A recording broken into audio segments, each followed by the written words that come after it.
के लिया था, पर ये एम पैटर्न कंप्लीट ही नहीं हुआ और हमें ट्रैप करके मार्केट ऊपर चला गया।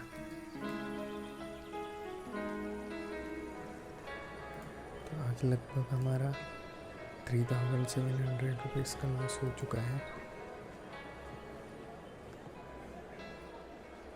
अब देखते हैं कल क्या होएगा।